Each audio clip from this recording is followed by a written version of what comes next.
स्वागत है आपका सिटीजन वाइस में। मैं हूं शब। सिटीजन वाइस में अब वक्त हो चुका है दिन भर की कुछ खास खबरों पे नजर डालने का। तो आइए देखते हैं क्या है आज की खास खबरों में। उत्तर प्रदेश में विधानसभा का मानसून सत्र सोमवार से शुरू हो गया। सत्र हंगामेदार होने के पूरे आसार हैं, जहां विपक्ष खासतौर पर समाजवादी पार्टी और कांग्रेस ने मिलकर सरकार को घेरने की तैयारी कर रखी। वहीं सत्र शुरू होने से पहले सीएम योगी आदित्यनाथ ने मीडिया से बात करते हुए सदन चलाने में सबका सहयोग मांगा है। सीएम योगी ने कहा है कि आज से उत्तर प्रदेश विधानमंडल का स्तर प्रारंभ हो रहा है। ये मानसून सत्र है। हम सब जानते हैं कि उत्तर प्रदेश ने फरवरी में ही अपना बजट पेश कर दिया था, जहां मानसून सत्र में प्रदेश की आवश्यकता को ध्यान में रखते हुए पहला अनुपूरक मांग इस सदन में प्रस्तुत होगा। उत्तर प्रदेश विधानमंडल का सत्र आज से प्रारंभ हो रहा है। ये मानसून सत्र है। मानसून सत्र में मैं सबसे पहले सभी माननीय जनप्रतिनिधियों का, माननीय विधायक, माननीय विधान परिषद सदस्य और विधानमंडल की कार्रवाई को सकुशल संपन्न करने में योगदान देने वाले सभी दलों से जुड़े हुए अन्य जो उनके सहयोगी हैं, विधानसभा और विधान परिषद के सचिवालय से जुड़े हुए जो अधिकारीगण हैं, इन सबका मैं हृदय से स्वागत करता हूं। हम सब जानते हैं कि उत्तर प्रदेश ने फरवरी में ही अपना बजट पास कर लिया था। मानसून सत्र में प्रदेश की आवश्यकता को ध्यान में रखते हुए पहला अनुपूरक मांग इस सदन में प्रस्तुत होगा। स्वाभाविक रूप से उत्तर प्रदेश आज देश की सबसे बड़ी उभरती हुई अर्थव्यवस्था की ओर अग्रसर हुआ है और यही कारण है कि उत्तर प्रदेश ने पिछले 7 वर्ष में प्रधानमंत्री मोदी जी के मार्गदर्शन में, उनके यशस्वी नेतृत्व में जिन ऊंचाइयों को प्राप्त किया है वे अभूतपूर्व हैं, अविस्मरणीय हैं, अनुकरणीय हैं। सदन की कार्रवाई सुचारू रूप से चले और उत्तर प्रदेश के इस विकास में सभी माननीय सदस्यों का, वे सत्ता पक्ष हों या विपक्ष हों, सभी का योगदान मिल सके,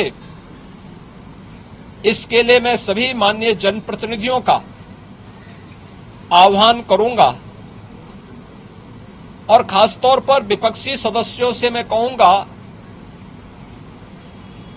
कि वे जिन भी उन रचनात्मक मुद्दों को लेकर के सदन का ध्यान आकर्षित करना चाहेंगे, प्रदेश के विकास से जुड़ी भी, प्रदेश की जनता जनार्दन से जुड़ी हुई हर समस्या का समाधान करने के लिए सरकार पूरी प्रतिबद्ध है। सदन का मंच उस चर्चा का, परिचर्चा का विषय बने, इसके लिए हम लोग पूरी तैयारी के साथ, मेरे सहयोगीगण उसका जवाब देंगे। सरकार इसका जवाब देने के लिए पूरी तत्परता के साथ वहां पर उपस्थित रहेगी। सदन की कार्रवाई सुचारू रूप से चल सके, विधायी कार्य सकुशल संपन्न हो सके, इसके लिए माननीय सदन से जो भी माननीय सदस्यगण हैं, उन सब से मैं अपील करूंगा कि वे सभी अपना सकारात्मक योगदान मानसून सत्र के सुचारू संपन्न करने में अपना योगदान देंगे। इसके लिए आज से प्रारंभ हो रहे मानसून सत्र में मेरी सभी माननीय सदस्यों से अपील होगी। मैं एक बार फिर से मानसून सत्र के प्रारंभ होने के लिए के अवसर पर सभी अपने माननीय सदस्यों का जो इस सदन के कार्यक्रम में भाग लेने के लिए आए हैं। वैसे भी यह देवादिदेव महादेव का पावन मास सावन मास है और सावन मास में बड़े पैमाने पर हमारे जो शिव भक्त हैं वे सभी शिव भक्त इस पूरे मास में इस कार्यक्रम के साथ जुड़े हुए हैं। तो सावन मास में एक तरफ शिव भक्तों की कावड़ यात्रा और दूसरी तरफ जनता जनार्दन की सेवा के लिए निरंतर प्रयत्नशील हमारे जनप्रतिनिधिगण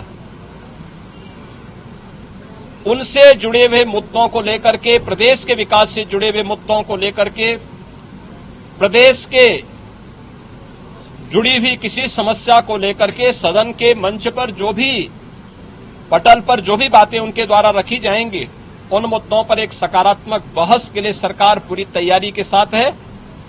और मुझे पूरा विश्वास है कि मानसून सत्र को यहां पर प्रदेश के विकास, जन कल्याण से जुड़े हुए अनुपूरक मांगों को एक सार्थक चर्चा का विषय बना करके हम उसे व्यवस्थित रूप से आगे बढ़ाने में अपना योगदान देंगे। आज के इस अवसर पर एक बार फिर से मानसून सत्र के प्रारंभ में सभी माननीय सदस्यों का मैं अपने सहयोगियों की ओर से, मेरे दोनों सहयोगी उप मुख्यमंत्री जो है श्री केशव प्रसाद मौर्य जी, श्री ब्रजेश पाठक जी, संसदीय कार्य मंत्री और वित्त मंत्री श्री सुरेश खन्ना जी, हमारे दोनों सहयोगी जो संसदीय कार्य राज्य मंत्री के रूप में अपना दायित्व निर्वहन कर रहे हैं, श्री मयंकेश्वर शरण सिंह जी, श्री जसवंत सैनी जी, इन सब की ओर से मैं सभी माननीय सदस्यों का एक बार फिर से स्वागत करता हूं और मानसून सत्र को सुचारू रूप से चलाने के लिए उन सब के सहयोग की अपेक्षा और आकांक्षा रखता हूं। तो थी आज दिन भर की अहम खबर। ताजा खबरों की अपडेट के लिए जुड़े रहिए हमारे साथ सिटीजन वाइस पर। हमारे चैनल को लाइक, शेयर और सब्सक्राइब करना ना भूलें।